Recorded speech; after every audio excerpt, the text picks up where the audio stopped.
کہ وہ پلاٹ کا نمبر نومینیٹ ہو چکا ہو، کہ فلاں نمبر پلاٹ ہے، فلاں بلاک کے اندر ہے، فلاں سوسائٹی کے اندر ہے، اور آپ جا کے وہ پلاٹ دیکھ نہ لیں، اس وقت تک اس طرح کے پلاٹ کا خریدنا اور بیچنا جائز نہیں ہوگا۔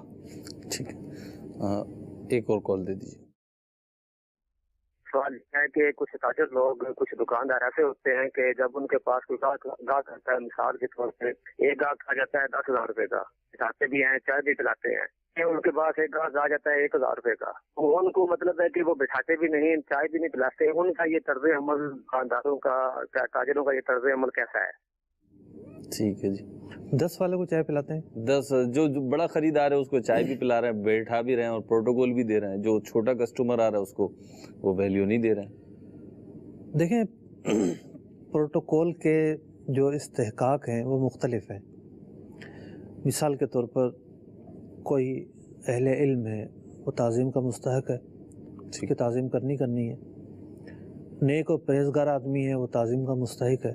ٹھیک، اسی طریقے سے قرابت داری جو ہے، قرابت داری اکرام اور تعظیم کا تقاضا کرتی ہے۔ ٹھیک، یعنی جو قریب رشتہ دار ہیں ان کا اکرام بھی کرنا ہے، تعظیم بھی کرنی ہے، اور جس کو ہم عام عرف عام میں کہتے ہیں چائے پانی پلا کر بھیجنا ہے، اس کا ایک تقاضا بنتا ہے۔ ٹھیک، گاہک کے حوالے سے ایسے اصول و ضوابط نہیں ہے، ٹھیک ہے، کہ بھئی ہر گاہک کو آپ نے پروٹوکول دینا ہی دینا ہے، ٹھیک، یا ہر گاہک کو آپ نے جو ہے وہ ٹریٹمنٹ کر کے ہی بھیجنا ہے۔ ٹھیک ہے، تو اس کے اندر ہوتا یہ ہے کہ کاروباری دنیا کے اندر مفادات دیکھے جاتے ہیں۔ ٹھیک ہے، مفادات اس اعتبار سے کہ اگر دکاندار ہر آدمی کو ٹائم دینا شروع کر دے، جی، اس کو بٹھائے 15 منٹ آدھا گھنٹہ دے، تو کام کیسے کرے گا؟ تو یہ ترجیح بنیادوں پر کام ہوتا ہے، اور اس طرح کی روایتیں بھی ہیں، انزل الناس منزلہم، کہ لوگوں کو حسب حیثیت ان کی تکریم کی جائے۔ اور حسب حیثیت سے مراد یہ ہے کہ نبی اکرم علیہ السلام کی بارگاہ میں بھی ایسا ہوتا تھا، جب قبیلے کا سردار آتا تو اس کا جو اکرام ہے اس کا اور انداز ہوا کرتا تھا۔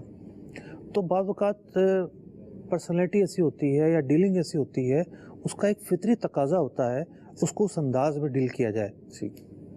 اب بہت سارے لوگ بیرون ملک سے کام کرتے ہیں، تو بیرون ملک کی پارٹی آتی ہیں، باقاعدہ یہ لوگ جا کے ان کو ایئرپورٹ پہ ریسیو کرتے ہیں، ان کو ہوٹلوں میں ٹھہراتے ہیں، ہوٹلوں کا خرچہ خود اٹھاتے ہیں۔ کیا ہے کہ یہ رشوت نہیں ہے، یہ کاروباری دنیا میں ایک رسم و رواج ہے۔ یہ لوگ بھی اگر وہاں جاتے ہیں تو وہ لوگ بھی یہی کرتے ہیں، کیونکہ وہ ایک اجنبی آدمی ہے، اس کو زبان نہیں آتی، کہاں ٹیکسی پکڑے گا، کہاں ہوٹل پکڑے گا۔ تو یہ معاملہ ہے۔ تو تجار کے عرف کے اندر جس چیز کو سمجھا جاتا ہے کہ جناب یہ کرنا چاہیے ورنہ انگشت نمائی ہوگی، تو تجار یہی کرتے ہیں کہ ان چیزوں کو بیچتے ہیں جہاں انگشت نمائی ہوتی ہو۔ اب ایک آدمی ہے، لاکھوں لاکھ کا اس کا کام ہے، اور اس کو بھی ایسے ہی سیدھے منہ واپس کر دے، لوگ یہ کہیں گے کہ یار یہ آدمی کا بیہیویئر اچھا نہیں ہے۔ تو یہ کاروباری مفادات ہیں، کاروباری اصول و ضوابط، اس کی اپنی ایک ٹیکنالوجی بھی ہے، اس کا اپنا ایک طریقہ کار بھی ہے۔ تو ابھی پچھلے دنوں ایک بات ہوئی، وہ اسی سے ریلیٹڈ ہے۔ میں کچھ میڈیسن لینے کے لیے ایک میڈیکل پہ گیا، تو وہ ہول سیل کی شاپ تھی، رات کا لیٹ ٹائم تھا، تو پہلے میں نے ان سے پوچھا کہ آپ دیتے ہیں لوز؟ تو انہوں نے صاف بتایا کہ نہیں، ہم لوز میں مطلب اسٹرپ دیں گے آپ کو، ٹیبلٹ ہے تو 2 4 6 ٹیبلٹس نہیں دیں گے، پورا پتہ دیں گے۔ تو اب ایک ان کا اصول ہے، وہ اسی انداز پہ ڈیل کرتے ہیں، تو وہ فیل ہو جاتا ہے بعض اوقات دوسرے کو۔ آپ کے ساتھ ایسا ہوگا تو شاید آپ بھی ایسے ہی کریں، کیونکہ مارکیٹ ڈیلنگ کا ایک انداز یہی ہے۔ اللہ تعالیٰ ہمیں سب کی عزت کرنے کی توفیق عطا فرمائے، کسی کی تحقیر کرنے سے بچائے انشاءاللہ عز و جل۔ یہ سلسلہ اکرام کا جو لفظ ہم نے یہاں بولا ہے، اس کا مطلب یہ ہے کہ آؤ بھگت کرنا، ورنہ جو تعظیم ہے، ایک جو عمومی تعظیم ہوتی ہے، وہ تو ہر مسلمان کی کرنی ہے۔ صلو علی الحبیب صلی اللہ تعالی علی محمد صلی اللہ تعالی علیہ وسلم۔ تاجر جو متقی ہو، جو سچ بولتا ہو، جو احسان کرے لوگوں پہ، مجھے ایسا بنا دے، احسان